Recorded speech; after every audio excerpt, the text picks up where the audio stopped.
Hello dear students, कैसे हैं आप सब लोग। डिवीजन टीचिंग गुरु चैनल पर एक बार फिर से आप सबका स्वागत है। तो जैसा कि आप देख सकते हैं कि इससे पहले भारत में राष्ट्रवाद चैप्टर नंबर 4 हिस्ट्री का हम लोग डिस्कस कर रहे थे, जिसमें कि भारत में राष्ट्रवाद के कारण और उसके उदय के बारे में हम लोगों ने चर्चा कर चुके हैं। अब जो है हम लोग इसी चैप्टर में प्रथम विश्व युद्ध के बारे में डिटेल में बात करने वाले हैं। प्रथम विश्व युद्ध का क्या संबंध भारत से है उनके बारे में भी हम लोग जानेंगे, और क्या था प्रथम विश्व युद्ध और ये कब से कब तक चला था।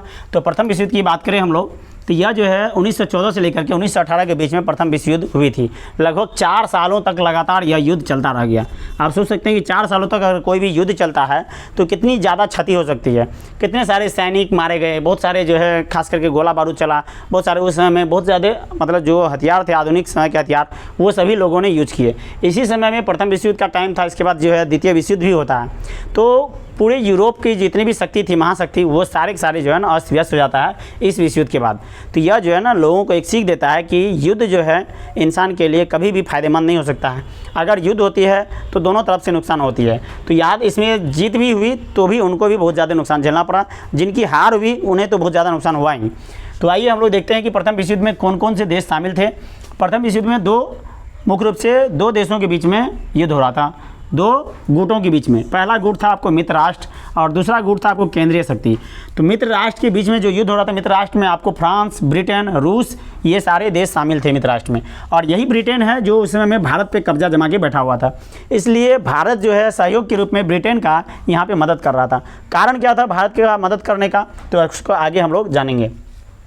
लेकिन आपको बस ये क्वेश्चन ऑब्जेक्टिव में पूछा जाता है कि मित्र राष्ट्र में कौन कौन से देश शामिल है, तो फ्रांस, ब्रिटेन, रूस।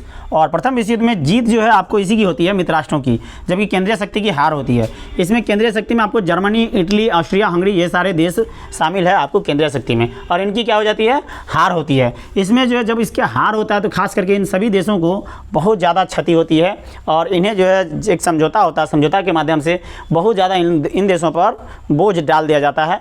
सारे युद्ध का जितना भी खर्च उर्च होता है ये सभी देशों ने मिल करके इसके ऊपर डाल देता है। तो इसकी वजह से यह फिर से दोबारा जो है ना प्रतिशोध के रूप में फिर से दोबारा युद्ध होता है, विश्व युद्ध, जिसको हम लोग द्वितीय विश्व युद्ध कहते हैं। वो आपको आगे 1939 से 1945 के बीच में फिर से युद्ध होगा। तो ये होता है कि आपको ये युद्ध हारने के बाद जो है इसके ऊपर जितना बोझा डाल दिया गया वो बोझ संभाल नहीं सका, और वहाँ की जनता बहुत ज़्यादा आक्रोशित हो गई, और धीरे धीरे वो नए विश्व युद्ध को जन्म दे दिया, जिसके कारण बना द्वितीय विश्व युद्ध। तो मतलब प्रथम विश्व युद्ध में ही कहीं ना कहीं आप कह सकते हैं द्वितीय विश्व युद्ध का कारण भी छिपा हुआ है। तो आइए प्रथम विश्व युद्ध से आपको जो है भारत में क्या क्या इसके संबंध हैं, और थोड़ा सा मैं एक पॉइंट और बता दूँ कि ये जो डेविड लॉयड जॉर्ज है, डेविड लॉयड जॉर्ज, ये उस समय में ब्रिटेन के प्रधानमंत्री थे। ब्रिटेन के उस समय में प्रधानमंत्री यही थे, प्रधानमंत्री लगभग 1916 के आसपास ये बने थे, और ब्रिटेन के उस समय में प्रधानमंत्री रहे थे डेविड लॉयड जॉर्ज। उसके नेतृत्व उसके समय में ही यह जो है प्रथम विश्व युद्ध हो रहा था। इसके बाद आइए भारत में प्रथम विश्व युद्ध का संबंध क्या है भारत से। तो यह जो है भारत ने इसमें जब मदद किया ब्रिटेन को, किस वजह से मदद किया था, तो उस समय अंग्रेज़ों ने भारत को आश्वासन दिया था कि एक जो है ना हम जिम्मेवार सरकार लाएंगे, आपके देश में एक जिम्मेवार सरकार लाएंगे जो आपके देश को अच्छे से देखेगा। क्योंकि भारत की स्थिति तो बहुत ज़्यादा ख़राब थी उस समय में, और बहुत सारे आर्थिक स्थिति से बहुत ज़्यादा पिछड़ गया था हमारा भारत। तो एक अच्छे सरकार का अभाव था, जो अच्छा सरकार हर चीज़ को देखे वो नहीं था भारत में। और जितने भी जो भी अंग्रेज अधिकारी आते थे वो अपने हिसाब से शासन करते थे, अपने हिसाब से चलाते थे। इससे भारत की आर्थिक स्थिति काफ़ी ख़राब हो चुकी थी। तो सभी लोगों का इच्छा था कि भारत में एक जिम्मेवार सरकार आए, है ना। तो उस समय में अंग्रेज़ों ने बस ये आश्वासन दिया भारत को कि आप हमारे साथ युद्ध लड़िए, हम जो है आपको एक जिम्मेवार सरकार आपके देश में देंगे। तो वो जो है ना इस बात को लेकर के भारत इसमें शामिल हुआ था। इसके बाद रक्षा पे बहुत ज़्यादा खर्च किया गया। तो यानी जितने भी खास करके अब जो अंग्रेज़ों का अधिकार तो हमारे भारत पे था, तो जब रक्षा पे जितने भी खर्च हो रहे थे, युद्ध होंगे तो उसमें स्वाभाविक है कि रक्षा पे बहुत ज़्यादा खर्च होगा। तो उस खर्च में जितने भी होते थे उसमें खर्च की वजह से महंगाई में वृद्धि होने लगी, बहुत ज़्यादा महंगाई में वृद्धि हुई, और बहुत सारे पैसा जितना किसानों को पहले शोषित किया जाता था उससे दोगुना शोषित किया जाने लगा पैसों के लिए। क्योंकि महंगाई का अब जो है ना सारा जो है बता धीरे भारत ही उसका बयां कर रहा था। 1915 से 17 के बीच में एनी बेसेंट और बाल गंगाधर तिलक, इन लोगों ने मिलकर होम रूल लीग आंदोलन चालू कर दिया। होम रूल लीग आंदोलन, होम रूल लीग आंदोलन होता है यानी होम मतलब घर में, और रूल घर में ही शासन करना, एक तरीके से घर का ही एक नेता बन के होम रूल लीग कह सकते हैं, खुद का शासन। होम रूल लीग का अर्थ कह सकते हैं आप खुद का शासन। इसके बाद 1913 में आपको लाला हरदयाल ने गदर पार्टी की स्थापना सैन फ्रांसिस्को में किया था। ये 1913 में लाला हरदयाल ने, ये भी पॉइंट याद रखेंगे तो ऑब्जेक्टिव में भी क्वेश्चन इससे बहुत ज़्यादा बनते हैं। और इसमें लाल बाल पाल का जन्म होता है, जो कि गरम दल के नेता है। कौन से गरम दल के नेता? ये तीनों, लाला लाजपत राय, बाल गंगाधर तिलक और विपिन चंद्र पाल, ये सब गरम दल के नेता हैं। और ये लाल बाल पाल 2 गुटों में, कांग्रेस का जो कांग्रेस था वो 2 गुटों में बढ़ जाता है इस युद्ध के बाद, क्योंकि वहाँ पे जो है ये तो आश्वासन तो अंग्रेज़ों ने दे दिया, लेकिन जब इस युद्ध समाप्त हुआ तो कोई भी सहयोग जो है ना भारत को नहीं मिला अंग्रेज़ों की तरफ से। इसलिए भारत के लोग जो है ना अब सोच रहे हैं कि ये अंग्रेज़ों के सामने हाथ फैलाने से अच्छा है कि हम लोग अपना शासन करें, अपना ही शासन बनाएं। तो सभी लोगों ने अपने तरफ से जो है ये क्या किया, अपना शासन स्थापित करना शुरू कर दिया। इसमें एनी बेसेंट, बाल गंगाधर तिलक, इन लोगों ने होम रूल लीग की स्थापना कर दी। लाला हरदयाल ने आपको गदर पार्टी की स्थापना कर दी। और लाल बाल पाल जो है ये विपिन चंद्र पाल, ये गरम दल बने और अलग अपना जो है ना दल बना लिया, गुट बना लिया। उसके बाद 1916 में लखनऊ अधिवेशन होता है, इसी में आपको ये दोनों दल बन जाते हैं, नरम दल और गरम दल। इसमें गरम दल में ये तीनों आते हैं, जबकि नरम दल में आपको गोपाल कृष्ण गोखले, महात्मा गांधी, ये सारे लोग आपको इसमें शामिल होते हैं, ठीक ना। वो सारे लोग आपको नरम दल में आएंगे। इन लोगों का मानना था कि आप जो है ना अहिंसा मत कीजिए, आप जो है आराम शांतिपूर्वक जो है हर आंदोलन कीजिए और अंग्रेज़ों से जो भी चाहे मांगिए। लेकिन इन लोगों का मानना था कि गरम दल मतलब क्या मानना था कि ये अंग्रेज़ सामने हाथ फैलाने से कुछ भी नहीं होने वाला है और अब जो है हमें अपने हिसाब से शासन करना चाहिए। तो इसलिए गरम दल और नरम दल अलग गुटों में बढ़ गए थे, इसमें कुछ लोग विरोध थे, ये सबका अपना अपना मत था। इसके बाद अंबिका चरण मजूमदार की अध्यक्षता में मुस्लिम लीग के बीच में समझौता हुआ, इन लोगों के बीच में समझौता हुआ और सभी लोग फिर एक हो गए। और भारतीय राजनीति में महात्मा गांधी का उदय यहीं पे होता है। क्या आपको पता है कि 1914 से 18 के बीच में ही महात्मा गांधी जी भारत आते हैं? वो है आपका ईस्वी 1915। महात्मा गांधी जी 1915 आते हैं, लेकिन भारत की राजनीति में महात्मा गांधी जी 1915 में कदम नहीं रखते हैं। वो आते हैं 1915 में और 1917 में पहला सत्याग्रह उनका चंपारण में होता है। उस समय से महात्मा गांधी जो है ना आपको भारतीय राष्ट्रीय आंदोलन में कूद जाते हैं, है ना। उसके बाद बहुत सारे वो जो है बड़े बड़े आंदोलन करते हैं।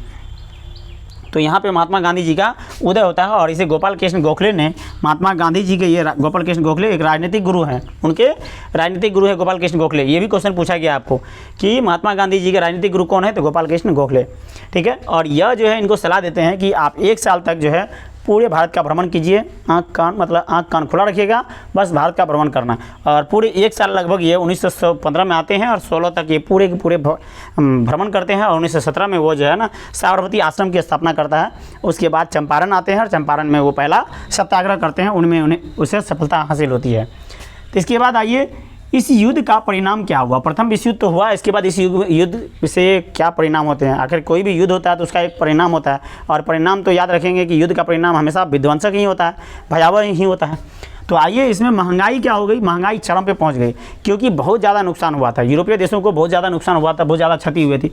आज यूरोपीय देश की जो दशा है, जो स्थिति आपको दिख रहा है, पहले वैसी नहीं थी। सारे देश बहुत ज़्यादा महाशक्ति के रूप में था और धीरे धीरे वो जो है ना ये इस 2 बार जो युद्ध हुआ उसकी वजह से यूरोपीय देश अस्त व्यस्त हो गया।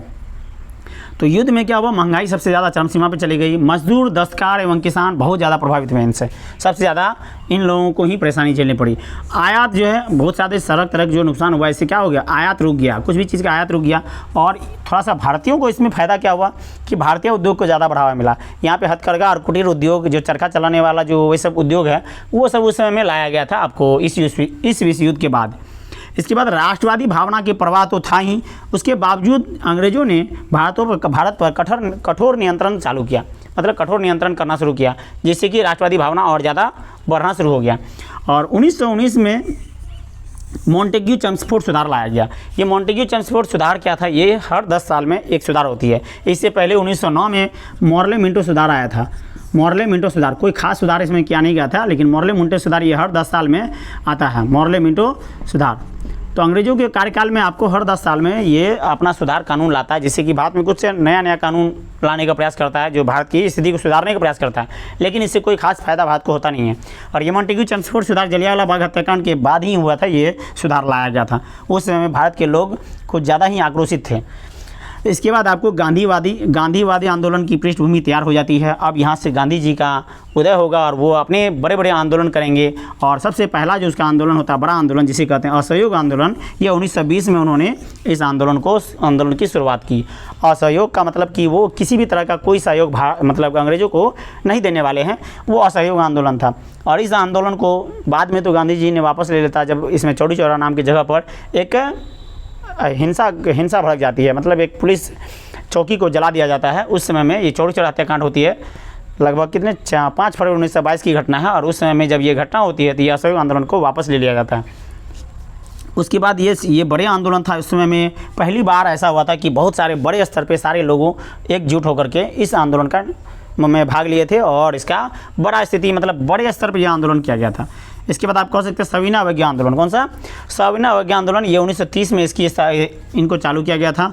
और उसके बाद जो है आपको भारत छोड़ो आंदोलन फाइनली 1942 में जो हुआ था, इस आंदोलन के बाद भारत को पूर्णतः आज़ादी मिलती है। तो इस प्रकार जो है ये भारत में जो है आपको प्रथम विश्व युद्ध से होने वाले कुछ फ़ायदे हैं और कुछ नुकसान हैं, जिसके बारे में बताया गया था। खास करके विश्व युद्ध से भारत को थोड़ा ज़्यादा नुकसान भी, ज़्यादा फायदा भी हुआ है। और जब द्वितीय विश्व युद्ध होता है तो उसके बाद भारत को पूर्णतः आज़ादी मिल जाती है द्वितीय विश्व युद्ध के बाद, क्योंकि ऑलरेडी जो है ब्रिटेन की स्थिति ख़राब हो जाती है द्वितीय विश्व युद्ध के बाद, इनकी भी हालत ख़राब हो जाती है। तो इसलिए उस समय में अब भारतीय लोग ज़्यादा एक्टिव हो जाते हैं, सारे राजनेताओं सब।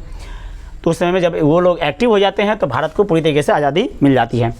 और आपको कुछ ये विशेष इन्फॉर्मेशन एक छोटा सा एक बॉक्स में मैं लिखा हूँ, इसको भी आपको याद रखनी होगी, क्योंकि एग्जाम में ऐसे भी क्वेश्चन बन सकते हैं। ये अध्यक्ष कांग्रेस अध्यक्ष है, आपको पता होना चाहिए 1885 ईस्वी में आपको कांग्रेस की स्थापना हुई थी। 1885 ईस्वी में, हालांकि इसकी स्थापना कांग्रेस अपने फायदे के लिए किया था, लेकिन 1885 से जो स्थापना हुई थी उसमें धीरे धीरे करके कांग्रेस के जितने भी लोग थे वो सब समझ गए थे कि अंग्रेज़ जो है ना हमारा फ़ायदा उठा रहा है। और धीरे धीरे करके इसका जो है ना बहुत सारे लोग इसके अध्यक्ष बने। हर साल ये सेशन होता था जिसमें कि भारतीयों की समस्याओं को इसमें हर लोग मिल करके बैठक में बात करते थे और उसको अंग्रेज़ों के सामने में प्रस्तुत करते थे। तो ये कांग्रेस का जो अधिवेशन होता था ये हर साल होता था। तो कांग्रेस ने इसे अंग्रेज़ों ने शुरू किया था। तो आइए 1915 में जिसमें समय विश्व युद्ध हो रहा था उस समय में कौन कौन कांग्रेस के अध्यक्ष रहे। 1915 में आपको सत्येंद्र नाथ बोस, ये जो है ना भारतीय राष्ट्रीय कांग्रेस के अध्यक्ष थे, जो कि एक IPS अधिकारी कह सकते हैं, IPS अधिकारी थे। उसके बाद 1916 में आपको अंबिका चरण मजुमदार जो है ये थे आपको 1916 में कांग्रेस के अध्यक्ष। इसके बाद आइए 1917 में एनी बेसेंट। 1917 में कौन थे? एनी बेसेंट बने थे कांग्रेस के अध्यक्ष।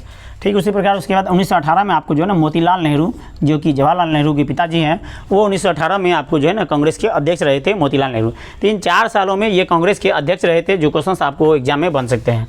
और यही जो 1916 में अंबिका चरण मजुमदार है, जिसके समय में लखनऊ समझौता होता है, जिसमें कि गर्म दल और नरम दल 2 गुटों में वो बंट जाता है। तो इस प्रकार ये आपका भारत में राष्ट्रवाद चैप्टर का जो प्रथम विश्व युद्ध है उनसे रिलेटेड जितने भी पॉइंट्स बन सकते हैं मैंने इस वीडियो के माध्यम से आपको बताने का प्रयास किया हूं। आपको यह वीडियो कैसी लग रही है? अगर पसंद आ रहा तो लाइक ज़रूर करें। मिलते हैं आपको अगले वीडियो में, तब तक के लिए धन्यवाद।